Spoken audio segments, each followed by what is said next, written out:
Hey guys, Ash here coming at you today with a little bit of a free-form, longer episode. I wanted to start out by sharing a couple replays from TV Royale up in Legendary Arena.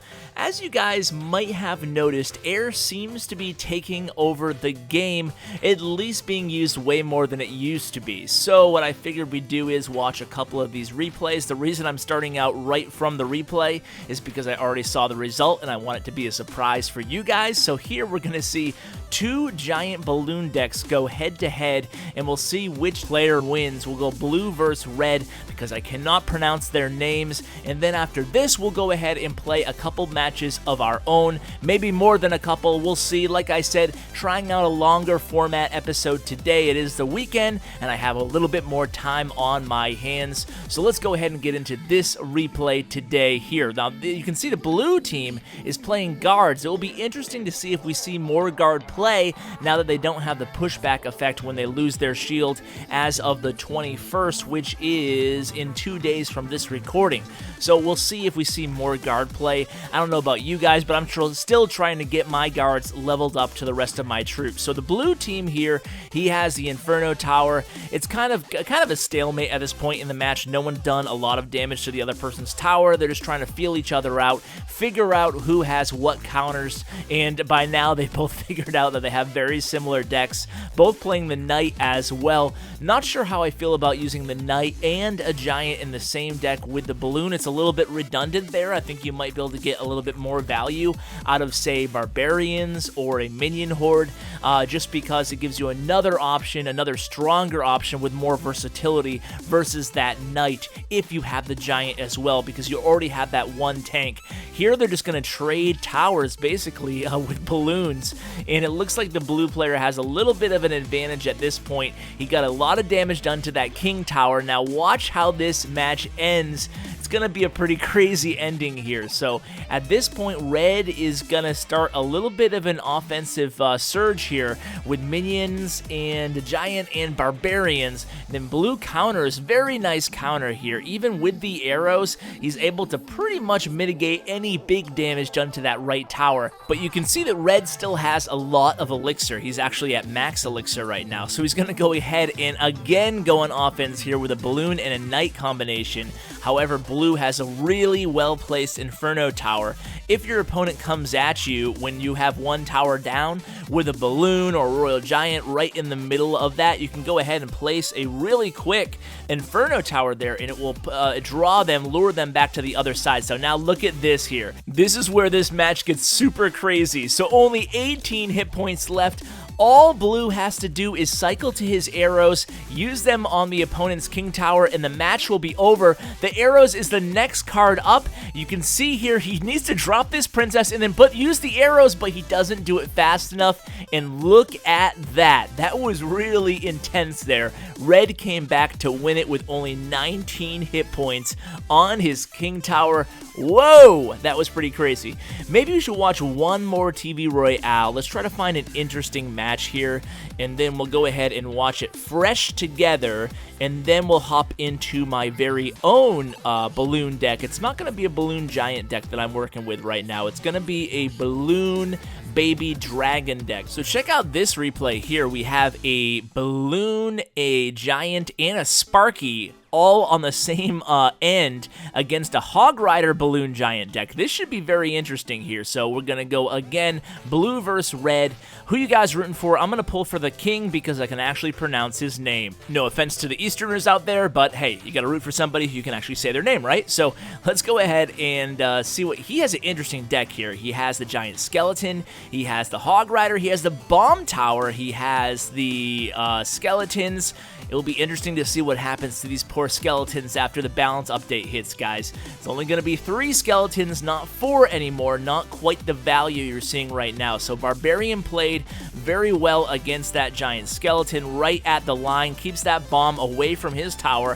However, he did get the balloon to the tower. It doesn't seem like the red player has any great counter to the balloon. Oh, no, he has a minion horde. Probably doesn't have the elixir up to counter it there. So if you see a balloon coming coming at you and you have the minion horde, you don't want to overcommit on the other lane. You don't want to overcommit to anything else. You want to have that minion horde ready at the last possible second, hopefully in case your opponent has arrows. So now the blue, the king, was able to go ahead and use arrows against that minion horde as well as that princess. Let's fast forward a little bit here until we get to the final minute. And you can see now the tower is down on blue's side. The cool thing about TV Royale is obviously they bring matches. The part of the algorithm is taking into account matches that end at the last second, so you never know what type of wild ending you're going to get on these matches. So certainly something to consider there. I do have my own critiques against TV Royale. I actually really enjoyed previously being able to see the top 100 or 200 players go at it. So now we have Sparky, a giant, and a balloon coming at blue in the right-hand lane. This is not going to be good here. A Sparky, a giant, a balloon. But look at the balloon. You know, here comes another Sparky and another giant. But a giant skeleton is a really good counter to Sparky. You can see that bomb actually blew up Sparky. It looks like blue's going to go down here, but let's see what happens. Let's see what happens. So Minion Horde this time used correctly against that balloon. Now here it comes. Mini P.E.K.K.A. Minion Horde Hog Rider. All he needs is arrows. Oh, no, it needs more than arrows. All he needs is a fireball. Is he gonna get it? Oh my god, this is crazy. A giant now placed. Oh boy. Oh wow. Oh wow. The king pulls it off. 3 crowned at the very last second. Wow, that was pretty intense there. Jeez. Okay, let's go ahead and play on our own here. So I'll show you my deck. I'll talk a little bit about it, and then we'll go ahead and get to some live matches here. So this is the deck I've been using so far, having moderate success with it. I am kind of low in trophies. I'm around like 3,800, but I should be north of 4,000 this late into the season. So I've been having a little bit of easier matchups. I've been really busy the last 2 or 3 days, so I haven't been playing as much as I should be to end the season over 4,000 cups. So hopefully we'll get much closer to 4,000 cups today, and hopefully the opponents will be at least comparable levels to me. So I have Fire Spirits. I love Fire Spirits. I think they're such a great card, and you can really use them nicely to combo with the balloon and the baby dragon, because oftentimes the opponent will go ahead and play minions or minion horde against your balloon. So the baby dragon with splash damage, the Fire Spirits with splash damage. It's going to be really difficult for the opponent to counter this balloon unless they have some great cards available at the time. So let's go ahead and hop into some live matches here. I'll try to show you how it works as far as that freeze, baby dragon, balloon combo. Now you could obviously still use the giant in place of the baby dragon if you wanted to, and still play those Fire Spirits right behind. It will serve the same effect, but I like having the 2 air troops because some decks without the minion horde, it's going to be very difficult for the opponents to counter the balloon and the baby dragon. So at this point, we're just going to go ahead and start off here with the elixir collector, and we'll arrow the elixir collector and the princess there. Had I delayed another second, I could have got those goblins, but we're going to go ahead and start a push here on the left hand side here. So he has the cannon. We have the free spell ready here, but now he plays a minion horde, so I'm going to have to play the Fire Spirits, but it's going to be a little bit too late there. But you saw obviously having that value trade minion horde versus Fire Spirits, you're gaining 3 elixir in the deal, and that is a-okay with me. So at this point, we still have our elixir collector up. I want to try to get this next elixir collector on the board here. Let's arrow this princess real quick here. Can my archers survive? No, they cannot. That was a little bit of a bummer there. I was hoping I could get some free damage to that left tower. Well, not exactly free, but let's go ahead and build another elixir collector here once I have a couple elixir stored up to play these Fire Spirits in case I need a quick defense. So now let's go ahead and just kind of reload here and evaluate what my opponent's going to do here. So I think he has the elixir advantage at this point. I'm interested to see what he plays. It doesn't seem like he's playing anything. So let's go ahead. Okay, he plays the elixir collector himself. Let's go ahead and try it here. So here's Fire Spirits. I delay a little bit, and that's what we're looking for, guys. We play the baby dragon. They're gonna delay a little bit because they're not gonna play a minion horde against the baby dragon for fear that the baby dragon with a splash damage takes it down in one shot. So oftentimes the opponent is going to delay their minion horde. That's why in turn you want to delay your Fire Spirits. Get it? Okay, so Now he's going to play the miner against me here, so he's going to chip away at my right tower. When they have the miner card, I mean, one of the beautiful things about these miner decks and the reason they're so popular is because you can just keep chipping away at towers. Even if you're down, you still have a great shot at making some sort of a comeback if you can still play defense and at the same time send your miner in every so often against their tower. So I'm trying to find a good spot for this freeze spell, just not working out. I'm going to go ahead and arrow this minion horde. I might get a couple shots in with this Valkyrie. Not going to do a heck of a lot of damage. In the meantime, he's still going ahead and hitting away at my tower here. Now, I do have the archers in this deck. Not sure if I'd rather the princess, but I don't feel like the archers get enough love right now because everybody goes with a princess over the archers, but the archers have more hit points. They do a lot more damage, obviously, at the huge deficit of not having that long range like the princess does and not having the splash damage, but I do feel like they have an important role in the game. I think I was talking a little bit too much there. I let my right tower go. Let's go ahead and concentrate on this next match here. So, oh, look at that. We have our crown chest ready to open. Quickly, let's donate to some clanmates here, some fire spirits, some barbarians, and then let's open up this crown chest. Let's see, rocket, 3 musketeers, cannon, a witch. Okay, 1 witch, not too bad. Let's go ahead and hop into our next match now. So, waiting for opponent, and we've got one. Alright, so let's see what this guy has. We'll call him Jack. So we're going against Jack here.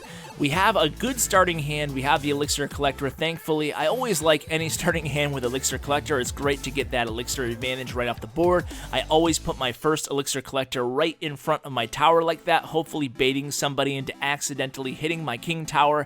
Love when people accidentally activate my king, and he's going to play the miner. So another miner deck. So I played the fire spirits against the minions, and he wasn't able to get a hit on my right tower, but he was able to get a significant amount of hit points off of my Elixir Collector. Let's go ahead and play the Valkyrie again here in the right, and let's see what he has here. So he plays a cannon a little bit too far to the left there. I'm going to go ahead and combine that Valkyrie with a baby dragon and the balloon. The baby dragon will go off course. The balloon will not. I'm going to go ahead and freeze the princess here, and the baby dragon will take down these minions easily. It looks like that's going to be a real easy tower takedown on that right tower. He says good game, but it's really too early for that.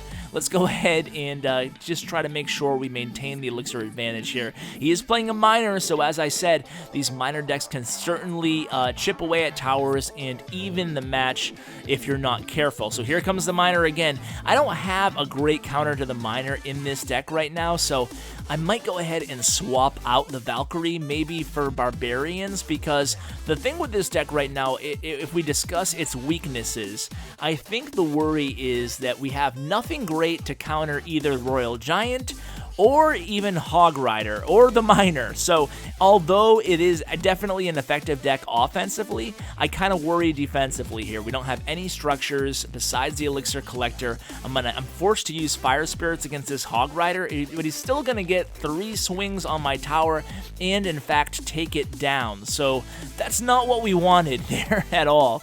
So now we're going to go ahead and have to even things up here. So now, I mean, obviously the Valkyrie is good against barbarians at least, so we can put the Valkyrie down here alongside the archers and the baby dragon. They will take down that Valkyrie. Let's go ahead and put down a balloon and then immediately arrow this princess here.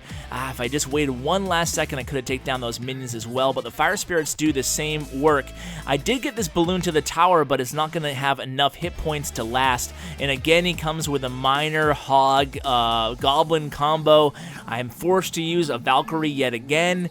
We need to get something going here. I have enough elixir, but again, bad placement with that cannon. Let's go ahead and try to get it this time here. So now he plays the barbarians. I have the Valkyrie down. Plays another hog rider. I'm going to go ahead and play a Valkyrie on defense here, but I'm going to get this balloon to his tower. Let me freeze. Ooh. So it's going to be this dragon. It's going to be this dragon's job to take down this tower. He's going to get it done. I pull off the victory. Ooh, that was way too close for comfort there. Good game, Jax. Good game. So let's go ahead and play another match here. But this time, I really want to swap out the Valkyrie for Barbarian, just in case we run into a Royal Giant. And at least Barbarians are a great counter 2 miners and hog riders, and of course royal giants, so they have a lot of defensive versatility. We'll think about maybe substituting a different card instead of the barbarians, but I can't think of a better fit at this point than the barbarians. I mean, we could add a cannon or a Tesla or Inferno Tower, any kind of, even a bomb tower if you wanted to, or minions or minion horde, but I think I'm just going to go with the barbarians because they're just a great counter. So let's go ahead and swap in barbarians for the Valkyrie, and then let's see if this changes things, makes it a little bit easier to counter for us. Oops, sorry guys, had a little technical difficulty there. My hard drive filled up. My hard drive was full as I was recording mid-match on this Maeve, so I had to go ahead and stop recording, and I'm going to show you the replay, and then we'll hop back into the actual live attack. So this was my first match using the barbarians in exchange for the Valkyrie. Actually really enjoyed it. So I went against a 3 musketeer deck here. This guy wasn't the best player in the world, it didn't seem like, because he does some odd things here. So he uses a fireball, but he doesn't hit my elixir collector there. He just uses it against the archers alone. So in turn, I go ahead and I play barbarians against his musketeers, and then I used my balloon as well, and he's going to keep throwing down just random little small defensive units against my barbarians. My barbarians keep taking them down. I go ahead and I use the freeze spell here, trying to get a little bit greedy against this king tower, but essentially it was pretty much a wasted freeze spell, although I did take out that princess. So at this point in the match, I'm just going to kind of chill out and build another elixir collector. I want to make sure I maintain the advantage because you never know. He's playing a 3 musketeer deck with a kind of a standard 3 musketeer deck. He has fireball and arrows. He has barbarians, as you can see, Valkyries, the elixir collector, 3 musketeers. What else does he have? Goblins, I believe, and spear goblins. So kind of a popular deck he has, but the problem is he can't get the 3 musketeers down on the board here, or he wants to, I should say, get the 3 musketeers down on the board, but he keeps delaying to get that 9 elixir saved up. You really can't play the 3 musketeers if you're playing a 3 musketeer deck. You can't play the 3 musketeers without A, an elixir collector on the board, or B, the last 2 minutes of the match, because otherwise it's really difficult, or I guess if you're playing them defensively against a P.E.K.K.A. or a power deck, you can play them at defensively and then turn that into an offensive push, but it's a really bad idea just to wait when you know you're at an elixir disadvantage. It's a bad idea to wait until you're at 9 elixir and then just randomly play them. He knew I had the freeze spell, I used it immediately, and I was able to take down that left tower as well. So I'm trying to go for the 3-star. I'm being really super aggressive here, not in the most tactical way to go for a 3-star, and he actually comes at me with a decent push here. Now he has the barbarians. It's the last minute. He has plenty of elixir, but I was able to counter with the barbarians of my own. Fire spirits, again, a great defensive option. They really just blow everything up. Very nice match there for me, and Maeve wasn't an awful player. I take that back because he seemed pretty nice. So let's go ahead and move on to another match. Alright, so what do we have in this silver chest here? Nothing super interesting. Let's go ahead and fill up some requests here. Some zap, and then we'll play another match. You guys know that Steroidy is in the clan. Let's see what he's using. Of course, a mortar deck. Surprise, surprise. Mortar rocket. I think that's the same deck that took me down.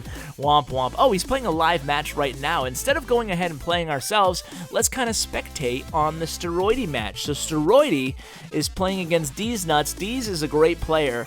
Let's see what he's doing here. So he's trying the mortar, and unfortunately Deez has the P.E.K.K.A. ready against it, but Steroidy knows what he's doing here. He's still going to get 2 shots on that tower before the mortar goes down. Almost 3.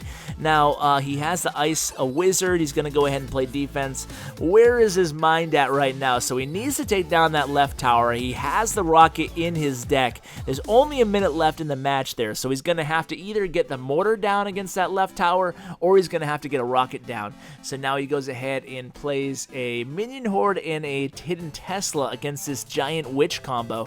So D's, it looks like he's playing around with a witch deck now. I think a lot of people are prepping for witches to be really, really powerful in the game, and a lot of people are preemptively right now already using the witch. So some great defense here by Steroidy. He's going to go ahead and use that Tesla very, very nicely. He actually uses it 2 times on that defense there, 2 Teslas, and now he uses his first rocket. He's probably going to try to cycle back to the rocket here so he can make sure he gets that left tower down. So he's going to go ahead and, again, Skeleton, Tesla, Ice Wizard. He's playing cards very, very quickly at this point, just trying to cycle back to that rocket. 5 seconds left. It looks like he has the rocket up at this point, and he does. That rocket, you got to be careful. It takes nearly 4 seconds to reach that tower. So now things are even, but now it's going to be really difficult to hold back this push here. A giant and a mini P.E.K.K.A. and a witch takes down Steroidy's King Tower. Guys, you want to see Steroidy on the channel? Maybe I'll ask him if you guys want to see him. Maybe we'll do a rematch as well. Guys, thanks for hanging with me. Let me know what you think about the longer format episode. I really want to hear from you guys. Do you enjoy it? Do you like them shorter? Either way, let me know in the comments below. So guys, thanks so much for watching again, and as always, take care, guys.